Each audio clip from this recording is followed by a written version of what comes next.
مسلمانوں کو ہوشیار ہونا چاہیے۔ میں نے انسٹاگرام پر بہت سارے لوگوں کو دیکھا ہے جو لوگوں کی لو میرج کرا رہے ہیں۔ وہ شیطانی کام کے اتنے ماہر ہیں کہ وہ اپنی بات کو صحیح ٹھہرانے کے لیے نبی کریم صلی اللہ علیہ وسلم کا نام لیتے ہیں۔ وہ اپنی بات کو صحیح ٹھہرانے کے لیے نبی کی سنت کا نام لیتے ہیں۔ میں نے انہیں دیکھا ہے کہ وہ لڑکی والوں کو فون کر کے ان پر دباؤ بنا رہے ہیں کہ اپنی بیٹیوں کی شادی وہ ان کی پسند سے کرے، جہاں وہ کہہ رہے ہیں اس بات کو نہیں بتاتے کہ سامنے والا پکش کیسا ہے، لڑکی پکش کیوں منع کر رہا ہے، ان کی مجبوریاں کیا ہیں۔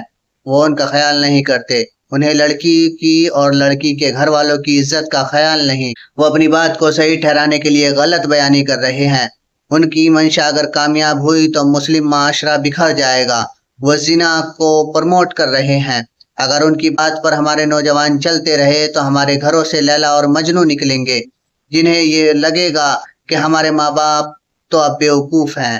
بہت سارے لوگ اب اس چیز کو نارمل کرنے پر تلے ہیں کہ لو میرج کی جائے، اور اگر ان کی بات مانی جائے تو پھر ماں باپ کے ادھیکاروں کا کیا ہوگا، ان کی عزت کا کیا ہوگا، ان کی حیا کا کیا ہوگا، نوجوانوں کی عزت اور ان کی حیا کا کیا ہوگا، اور اس بات کا کیا ہوگا جو اسلام کہتا ہے کہ نامحرم اور محرم میں فرق ہوتا ہے۔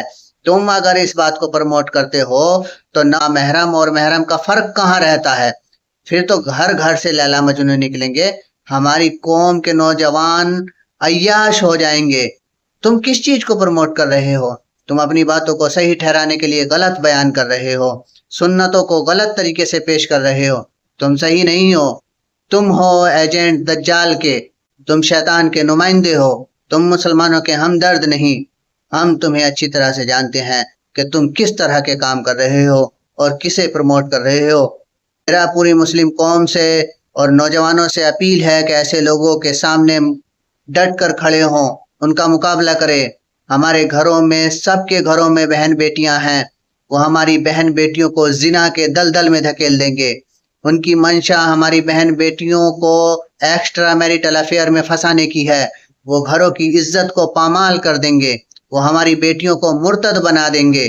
ہزاروں کیس ہیں جس میں لڑکے اور لڑکیوں نے آپس میں شادی کی اور آخر کار ان کا انجام یہ ہوا کہ وہ دنیا سے ذلت اور رسوائی کے ساتھ رخصت ہوئے۔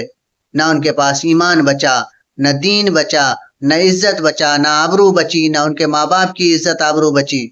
تم کیا چاہتے ہو مسلم معاشرے میں؟ میں پھر کہتا ہوں، میرے نوجوانوں، ایسے لوگوں کو بائیکاٹ کریں،